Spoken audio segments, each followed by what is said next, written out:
Do I know you? You look familiar. You look familiar. You don't. Should you? As the Warrior of Light, ever reliable friend to the Crystal Braves, you have my deepest thanks for your assistance in Querthos. Oh, now, what brings you to us this day? I got some weapons. Lalas get default goblin voices. Oh, a gift of weapons from a certain black marketeer, courtesy of Captain Eelbert, you say? Understood. Once we've cataloged the contents, I'll have them delivered to the Hall of Flames. This cannot be everything, can it? Rio stated with confidence that there would be a far greater quantity of weapons. Oh, what a blatant falsehood! Clearly Riol is unfamiliar with the ways of Uldan merchants. Whoever strive to present themselves as greater than they are, of course. We should be thankful that his information was not completely erroneous, and that we managed to achieve anything of worth at all.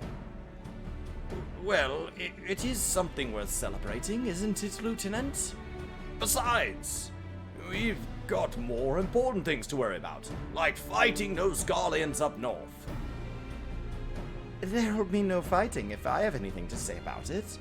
Our orders are to stand watch, not seek glory in battle. If you have no further need of us, then I shall take my unit to the cerulean processing plant. Time of all the fourth turn, keep, eh? Fight well, Aliang. And, for the freedom of all.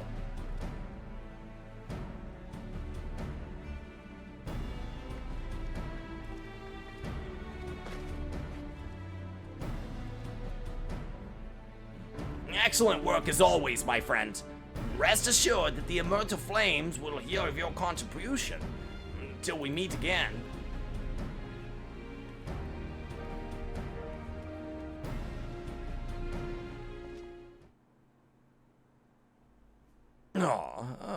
Meteor, a word, if it please you. Not here. Look for me at the Sapphire Avenue Exchange. No need for whistling this time, don't you worry.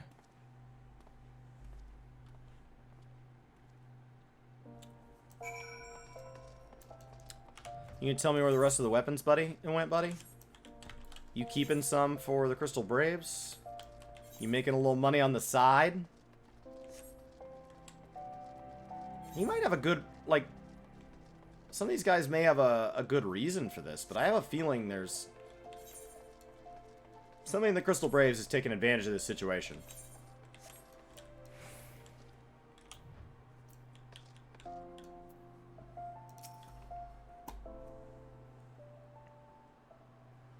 Thanks for indulging my request. Few places better than a market for privacy, I find. All the hustle and bustle of commerce means most conversations go unnoticed. I'll get to the point. At the Burnham Wall, when you and the captain interrupted the exchange, what happened? Tell me everything, and leave no detail out.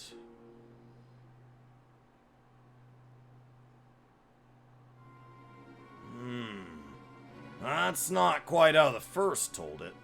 These Duskwights they were chasing. Latest word is that we lost the trail. But you never saw them yourself. Not before the fighting started, and not after. Something ain't right. I don't know what it is, but I can feel it in me bones. I'm not daft enough to be misled by some merchant's drunken boasts. Our information was reliable, goddammit. I know he purchased those weapons. As if I've never deciphered a moneylender's books or had to follow a transaction back to its source. Did plenty of that back when the Braves were getting started, believe me. The commander wanted assurances that we weren't taking Gil from the wrong sort of benefactors. Of course, these days, money flows like water. And the first and the third get the shiniest new toys. Forgive me, friend. I've got a lot on me mind these days. I appreciate you lending an ear. Right then. We best get back to it.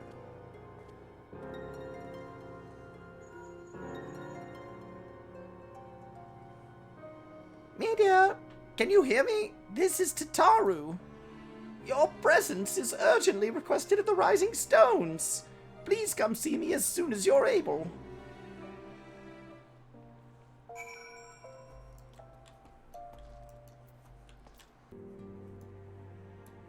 Oh, thank you for coming so quickly, Meteor.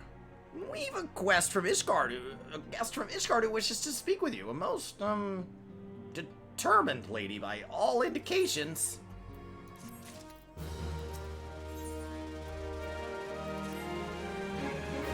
Our guest is with the antecedent and the solar at the present. Let's not keep them waiting any longer, shall we? Alright.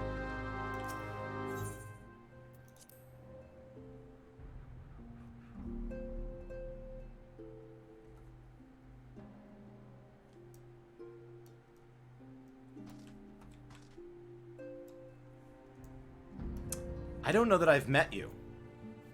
I know you from the future, I think. I don't know that we've met. Have we met? Unexpected tidings from the north, borne by the Lord Command Second. What manner of wind bloweth this day?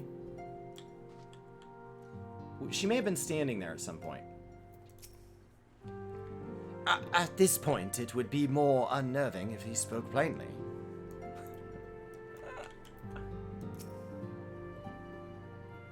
Good of you to join us. We have much to discuss.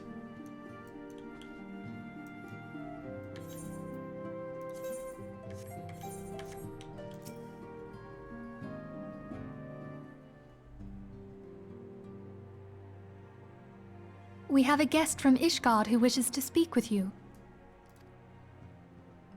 I believe the two of you have met.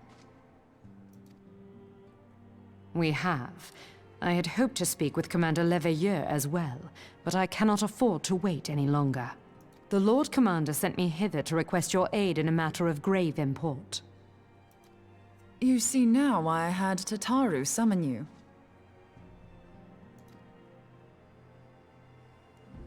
Now that we're all assembled, perhaps you would be good enough to elaborate on the nature of the matter which brought you to us.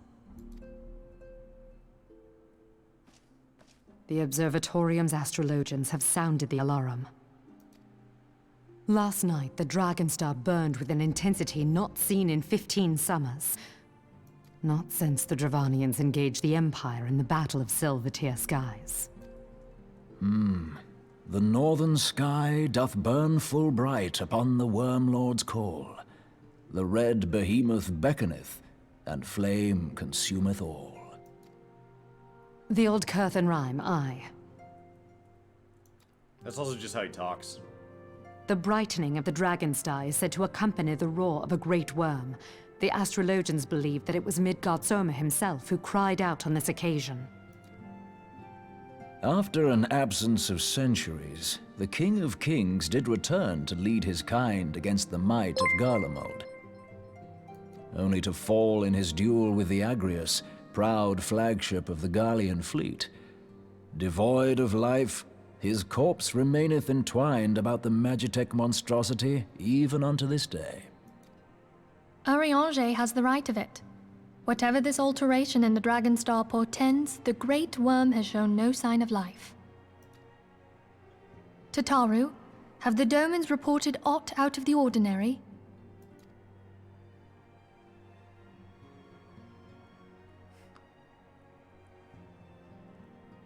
Correct me if I'm wrong, but if Midgardsormr had roared, wouldn't we have heard it here in Revenant's Toll?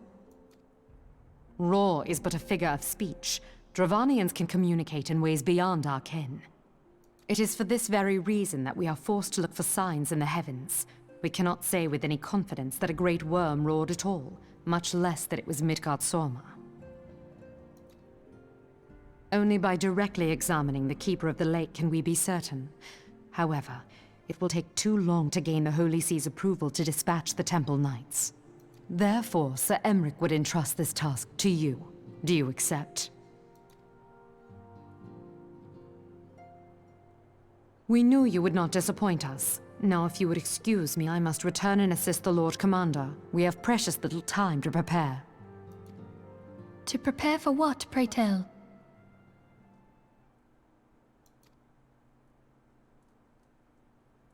When a great worm roars, his brethren cannot choose but answer.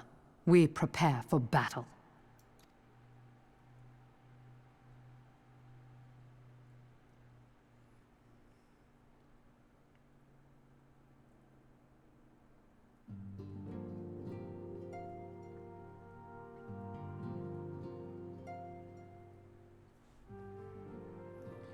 Forgive me if I state aught which you already know, but I would ensure that you understand the nature of your destination.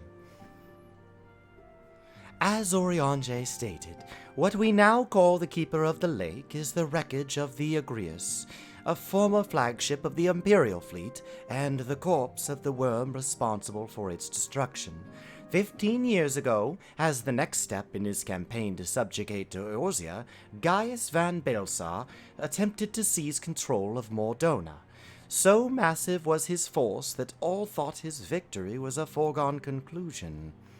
But an unlikely ally came to Eorzea's aid that day, Midgard-Sorma, a legendary guardian of Silvertear Falls, burst forth from beneath the waters of the lake and led a host of dragons against the Garlean airships overhead.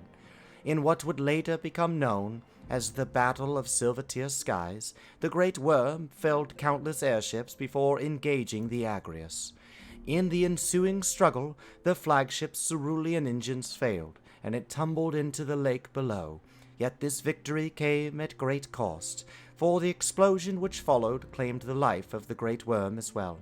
The same explosion transformed Silvertear Falls into the desolate wasteland it is today, draining the lake of its waters and crystallizing ether from malms around. And yet, a remnant of the lake remains, and at its center a constant reminder of that fateful day long ago. In accordance with Sir Aymerich's wishes, our Doman allies have been standing watch over the Keeper of the Lake. It would be wise to speak with them before investigating the wreckage yourself. Be careful, my friend. We know not what dangers await you within. Now then, let us not neglect our own tasks. There is much to be done, and precious little time to do it.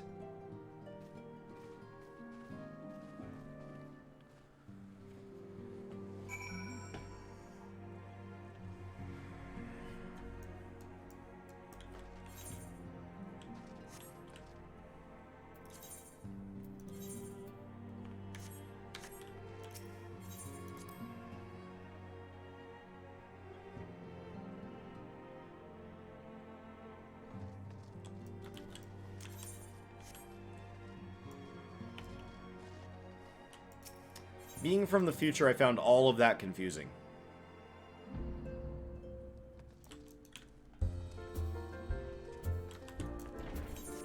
Because now I've got early events that turn into later events, and I don't understand how we get from A to B.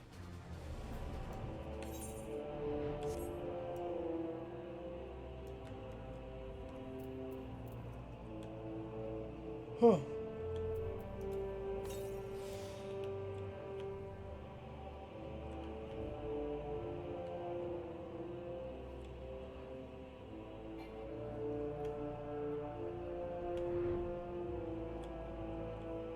I can't get there.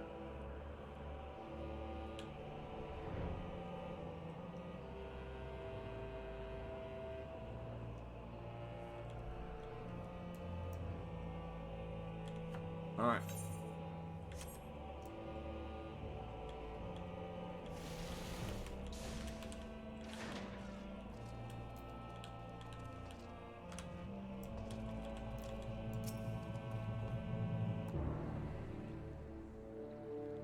Oh, you're in luck, sir.